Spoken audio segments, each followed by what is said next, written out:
American Horror Story is back. Well, sort of. I mean, it's American Horror Stories. Isn't that the same thing? Well, not if you've seen season 1 of American Horror Stories. You will notice a huge difference in quality between the original product and the cash grab that is its spin-off.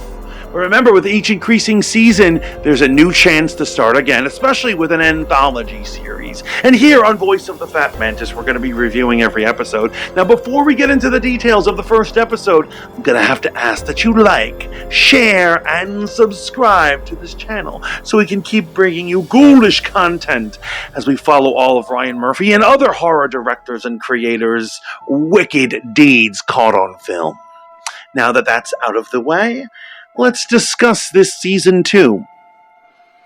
American Horror Stories gets its origin from Hulu needing a horror anthology. They started with Monsterland, which was perfect in tone, but too intellectual to be actual horror. And sometimes you'd be watching episodes and not sure what you were seeing. It didn't have the brand name, and it didn't have actually the correct thrills that a horror piece needs to bring in the fans. So enter pop culture horror, aka American Horror Stories. They needed to reference the brand, however, they couldn't completely change the title for that purpose. So what are you going to do? Well, you're going to add an S to the end of it. And in the least original title of a spin-off in human history brings a show that oftentimes has the least original scripts in human history. The show often seems like the episodes are actually second drafts and not third drafts. Like, people didn't really look them over intently to make sure that the story made sense, or that if you filmed it at the end of the day, you'd make a good horror story. A lot of things are kind of forced onto you, and if there are morals to them, very rarely does this show ever show you them. I would say in season 1, there's about 2 episodes that I greatly liked. The rest I could just throw away.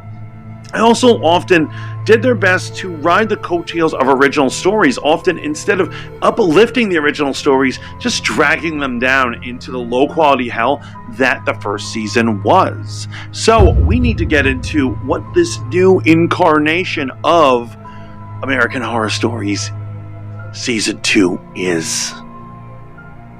Unfortunately, Season 1 did not live up to all that was promised, as it played on American Horror Story tropes and characters and concept and ideas, and seemed to only take a big fat deuce on them. I feel like there were only 2 salvageable episodes out of the 7. It was very unimpressive.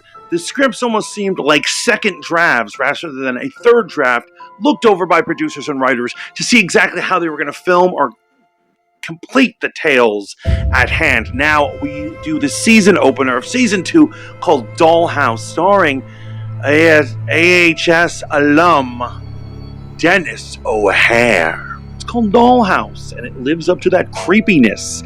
To say, I really enjoyed it as it started off. Its story follows the story of Kobe in 1961. The young lady is trying to get a job at a doll factory where they make delicate, very expensive, elaborate dolls. Fortunately, she is not right for the job. However, she quickly finds herself kidnapped by her, hopefully future employer, and stuck in a home with other women where they are forced to wear doll faces, porcelain masks, and get-ups, and stand still and serve all the whims of Dennis O'Hare's evil doll-making ways, or his Frankenstein mute servant will end their lives with a hook for a hand. It was fascinating. It was different. I could have watched more of it, to be honest. I think one of the major failings of this episode was it didn't have enough. The American Horror Story is very good at creating tone, keeping pop culture and fun, making it accessible for all, but also keeping an interesting tone.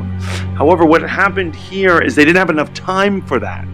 For instance, the woman there forms a bond with Dennis O'Hare's son to the point where she's willing to risk her life for the young man, but I don't understand where this relationship came from. They could have done flashbacks to her life as to why she was such a maternal tour de force. However, they did not able to do that. We don't really understand why she's willing to risk her life for the young man. Now, it was enjoyable. up until the very end. And there was a very predictable moment where you just see it all come crashing down. Any ability to like this thing has just gone out the window, as two characters dressed in robes, clearly supposed to be from the Robichaud Academy witches, join in just for fan service and disrupt the story we've already been watching. The things that were foreshadowed, like Kobe's use of telekinesis, really just went out the window, as once again they had to lean heavy on things we've already seen in American Horror Story, and instead of allowing this tale to be its own thing.